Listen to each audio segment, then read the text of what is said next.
in this section, we thought it'd be helpful to kind of talk about some of the practical strategies. We talked about some of the issues and some of the things that might emerge. We talked about family meetings, but just some of the logistics around kind of family meetings and what you think people might be useful to think about if they're planning them, and how regularly and how often. So I think making them regular is one thing. Ensuring that things are written down is another crucial element, and then sending that written down information to everyone afterwards to agree, because the way someone writes it down may not be the way someone remembered it, so that's very important as well.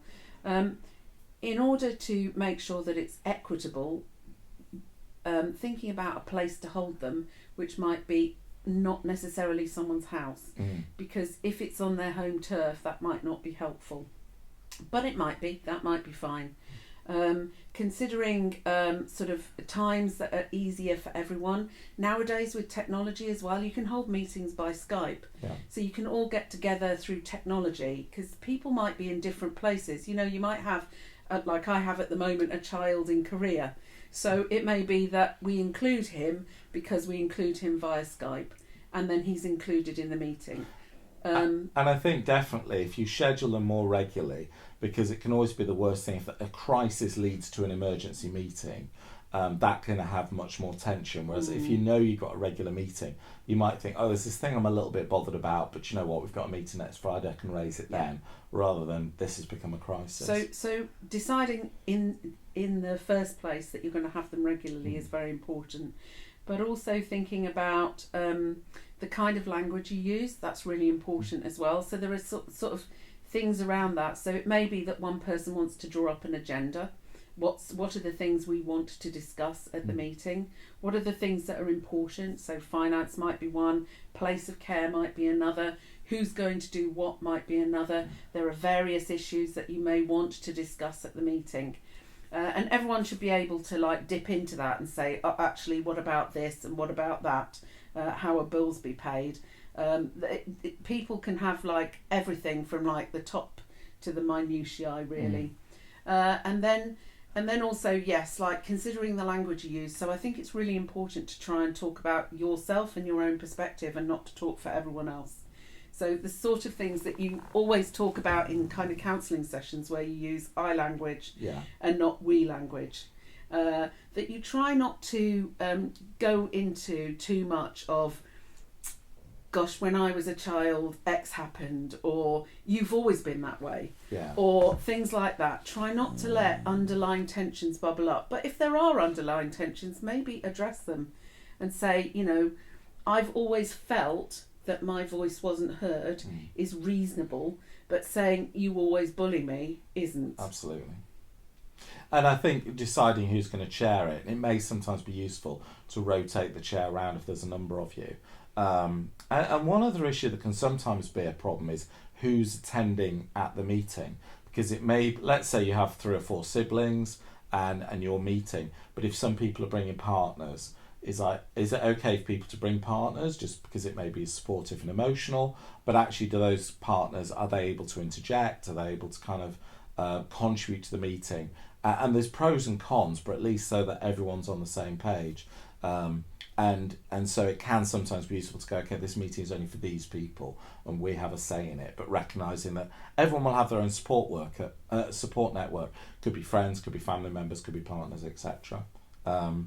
And one area that we've talked about around inheritance, one of the things that can be difficult is if you're getting towards the end of life for someone that you're all caring for, and people are then starting to think about their inheritance, is that may then have an impact on some of the decisions that people are trying to make. So someone may say, well, they should have this expense spent on them, or they should go into this care home as opposed to that care home, or they should have this kind of care package. And that can be a real source of tension if people are already thinking about, well, actually that's going to eat into the estate and that's going to eat into the amount of inheritance. And just being explicit, those are natural feelings, and what you don't want is those things driving decisions or the way people are talking about it without actually acknowledging that can happen.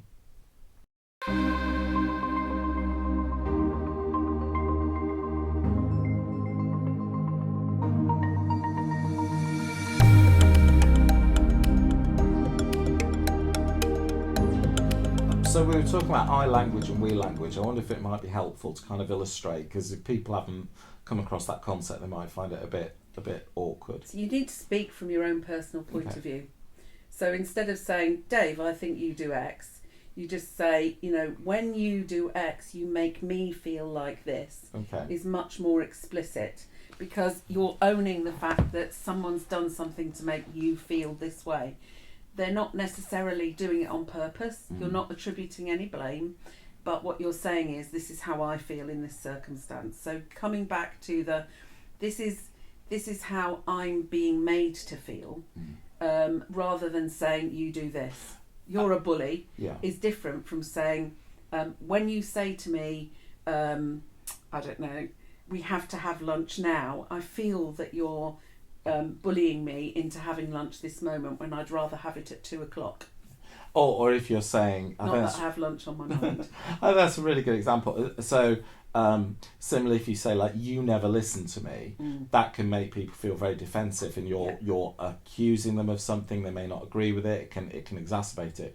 You could say something like, "Look, when you interrupt me before the end of a sentence, I feel that I'm not being listened to."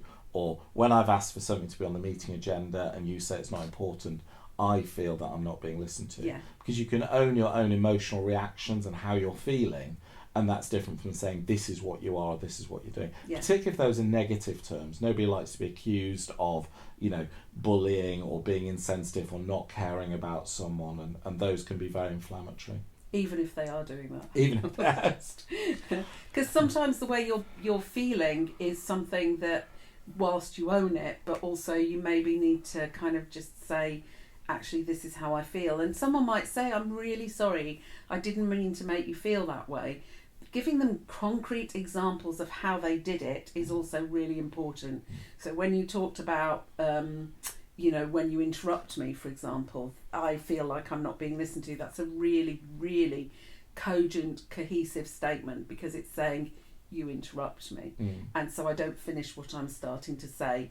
I think sometimes people can go, I don't feel listened to, and there's nothing to it. It's like a bit amorphous. I know none of us in arguments like going, so when did I do that? How often have I done that? Oh, give me an example. It's really irritating. So try and frame things before you start with when you do X, you make me feel like this. Makes it much easier for somebody to understand, because often if you're being accused of being like something, you don't really recognise that person, or you might think, when did I do that? So yeah. And I think one of the things, if you're having some tension in a meeting, and if tempers are getting frayed, it can be very easy for those to be inflamed, whereas actually using we language can sometimes calm it down. Sometimes saying, let's take a little bit of a break, maybe go on to another item and then come back to it. It's things which are sort of part of everyday dealing with conflict, but can be particularly important when you've got a major decision. And some decisions will be very time sensitive. So it's like, look, we need to make a decision tonight, we need to make a decision this week about something, but trying to make it as calm as possible, and trying to reduce those kind of tensions and arguments that just end up not only ruining that meeting, but can often then spill over into conflicts and arguments further on down the line. And I don't know about you, but I've been to thousands of bloody family meetings, I have to say. I had family meetings as a child when my parents were splitting up. My mum and dad were always calling family meetings. We all hated them. And just the term family meetings used to make us all try and cry and run away as fast as possible. But then when I went through my own marriage breakup, we had family meetings, and it was me and my 3 children. And they kept them all in a little book. And my daughter now does stand-up, and she talks about the family meetings in her stand-up. But we all took turns in chairing, including the children. They were all given a seat at the table. They all had things to say. They all drew the agenda up, and we did it in turns. So one of them would write minutes, one of them would be a chairperson, and the other one would write the agenda. And so we all agreed amongst ourselves. And they even had rules about what to do when I got out of hand. And so they'd have things like, play Michael Jackson very loudly and Mum will dance, or send Mum to her room. So we did have boundaries around the meetings that were around what to do when people didn't behave themselves. I think that's quite important as well. So how often you're going to have a break, when you're going to call a timeout, what to do if people raise their voices. Making those decisions in advance does actually help things quite considerably, even if I've done it in quite a light-hearted way. And actually, the issue of children can be a particular issue. So if the people making the decisions are all adults, but there are children involved, actually explaining some of those decisions to children can be critically important. And particularly if there's divisions amongst the adults, it's how you resolve that. So the children don't get brought into the conflict, but also things that can be very difficult, obviously having age-appropriate conversations, but for them to understand and to know that we're making these decisions for this reason or that reason, or this is why we're doing it, can often help them deal with some of those major decisions, particularly things like leaving home, selling a family home, moving into a care home, that kind of thing.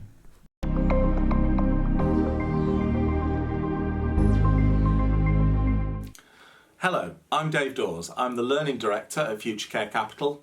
We're a charity that supports unpaid carers to give them the support and the tools they need to look after their loved ones. We're only able to do this because of your generous donations. Please give whatever you can using the support button on the website. Every £1 you give helps us make more and more courses and make them freely available to other carers just like you. Thank you.